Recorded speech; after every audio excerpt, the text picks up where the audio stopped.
Hey everybody, Diana here. Welcome.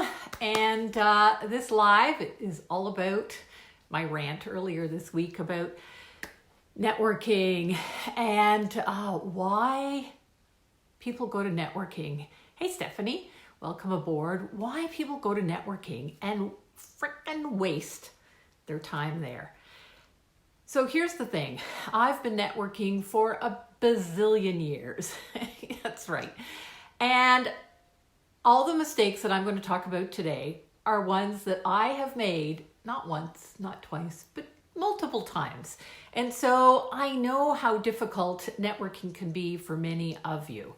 And, it's a skill that we have to learn, we have to master. It's not something that we are born knowing how to do. But networking, why I'm so passionate about networking is because here's the thing. Number one, it is your fastest path to getting new clients, right? It might be a manual sales funnel. In other words, it takes you there and you've got to do some things. But the truth of the matter is, it is your fastest way to get clients. Hey, glad you are on board, Stephanie, and thanks for sharing in the comments below. All right, so yes, networking is the fastest path to cash instead of speaking, for instance. So that's another sales funnel that I teach. But in speaking, typically people go, well, Diana, I have an opening for you to speak to our group, but it's not till 6 months down the road. So speaking, although it's leveraged, takes a long time. Another sales funnel I often talk about is hosting your own live events. And again, it is a long process, a long time. So I want to share with you today 5 mistakes that I see typically, and I'm going to go in reverse order, okay? So, sorry, I'm going to bring this up because what I've done, I've also written a blog about it. And that's what I do. If you want to share content, if you want to repurpose content, this is how you do it. So networking is a skill to master, and it is a skill to master no matter what level of business you're at. Even though I go out and speak, and even though I host my own events, I am still out there networking. So it is something for every stage of business growth. So number 5 mistake that I see is that people go to networking unprepared. So here's what I mean. Every time I go to networking, I make a game of it to see how many people I will meet that don't have business cards. So let me ask you there in the comments, Stephanie or anybody else that is watching, hey Flory, here's the question for you. How many times have you gone to networking events and met someone who didn't have their business cards with them? Right? I mean, really, you're at a networking event. Why are you unprepared? You got dressed. You made time in your agenda. You drove to the networking event. I've heard so many freaking excuses about why they didn't have their business cards with them. If I'm interested enough to hear from you or to, ask you for your business card, then yeah, please have it on hand. Now, I could also go into what makes a great business card, but I'm not going to do that today. So the number 5 mistake is going unprepared. So are you going to make sure you have your business cards with you everywhere? And it doesn't really matter if it's not perfect. You're better to have a business card that just has your name, your email address, and your phone number rather than not having a business card with you. Okay? All right. Number 4, mistake that I see. Again, I've made this myself and lost clients because of it. That is discussing your prices at a networking event, right? So you might have a great conversation with somebody in a networking event, or it could be anywhere. And they kind of catch you off guard and they say, so how much does it cost to work with you? Here's your answer. That all depends. And truthfully, it does, right? Networking is not a place to discuss your prices. Networking, if somebody is that curious about what it's like to work with you, you need to invite them to a strategy call or a discovery session, right? So that all depends on what they need, whether they're a good fit to work with you. It depends on all of those things. So your answer to the question, how much does it cost to work with you, is let's not waste our time here at networking. Let's move on and meet some other people, but let's you and I perhaps book a time. Is Wednesday morning at 9 o'clock good for you, or Thursday afternoon at 2? Which one is better? And you book a call right then and there. Okay? So that's number 4. That's number 5. Number 3 is, here we go, attending networking events with the wrong goal in mind. Now, how many of you, I'll put up my hand, have gone to networking events and go, I'm going to get a client today. I want to get a client today. Well, that's the wrong goal for your networking. Because what happens is when you go to networking with kind of what I call that desperate sales energy, you like, oh, frig, I really need a new client. When you go with that energy, people can feel it. If you are writing a blog with that energy, people can feel it. Really, you want to go to networking with a goal in mind. And the goal is not to get a new client. The goal might be to meet one new person. The goal might be to, hey, Pat, welcome aboard. It might be to find a speaking engagement. Maybe the goal is to meet a new supplier. Maybe the goal is, oh, I won't be a wallflower and I will mix and mingle. But pick a goal. And what having a goal does when you go to networking is it keeps you moving in the room. And you don't get stuck talking to one person. And you are not putting out that desperate energy of, oh my God, I need a client today.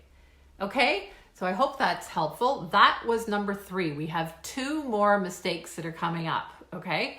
So let me just recap for those who joined us. Mistake number 5, we're going in reverse order, is going to networking unprepared. So you show up, no friggin' business cards.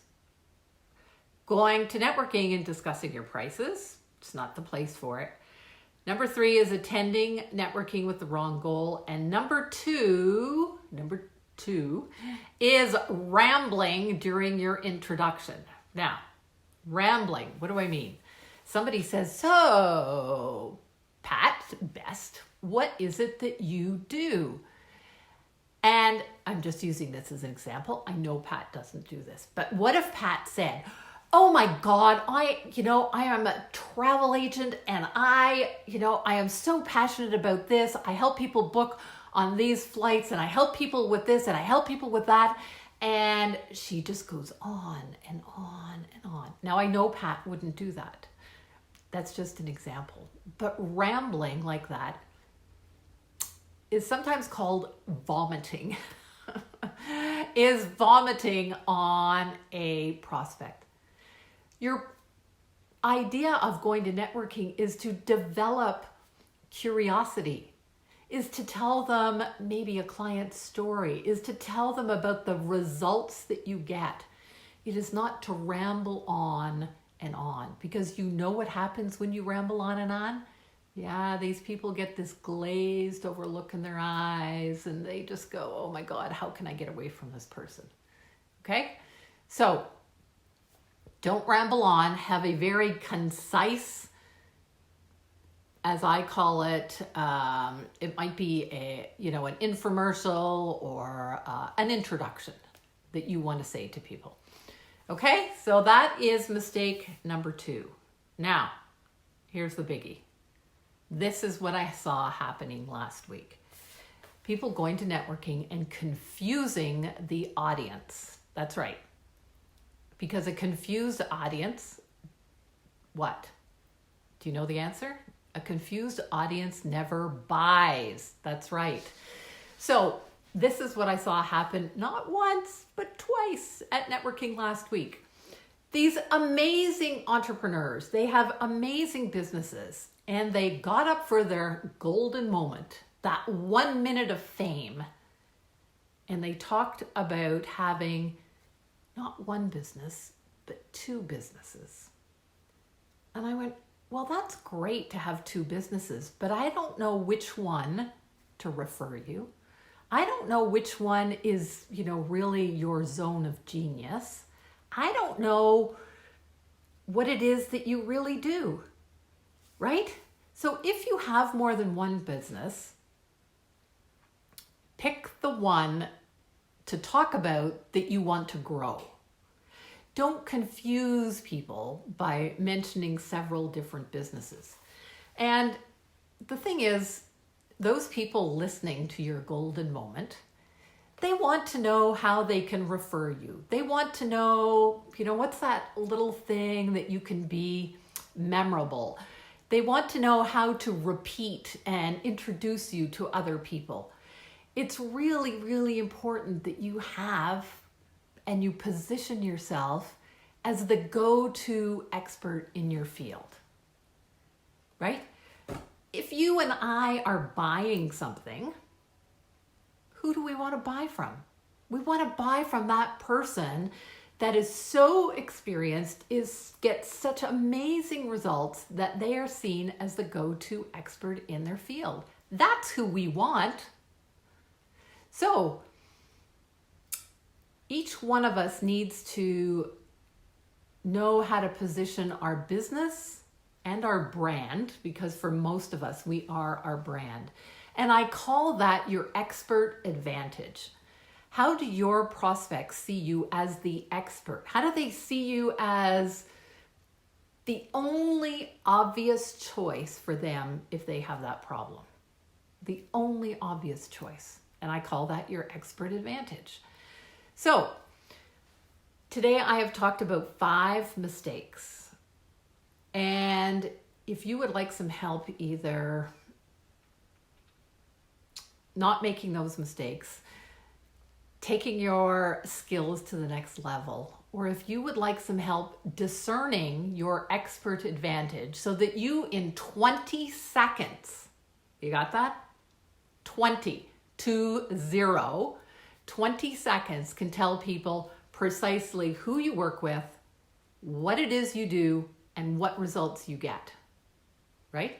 So I, for instance, might say, just an example, talented entrepreneurs hire me to double their profits because most of them are overworked, underpaid, and are working so hard on their marketing that it doesn't work.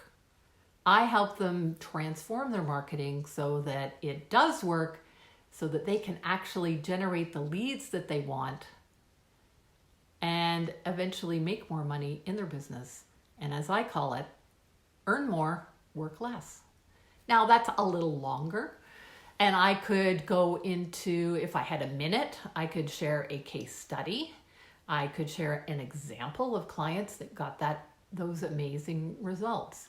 So you need to know who it is you work with, what results you get, and how can you share that in 20 seconds or less.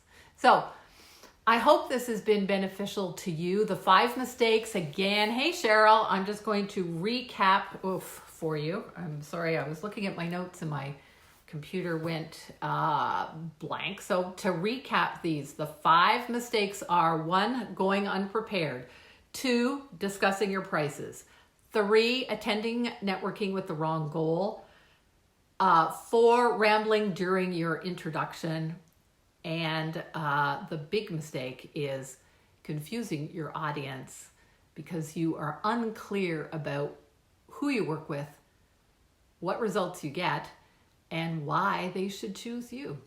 So have an amazing day, because I know you can do this. You can create an amazing pitch if you want to call it that. You can do this. You can build a business to 75 or 100K just by using networking if you learn to improve your networking skills.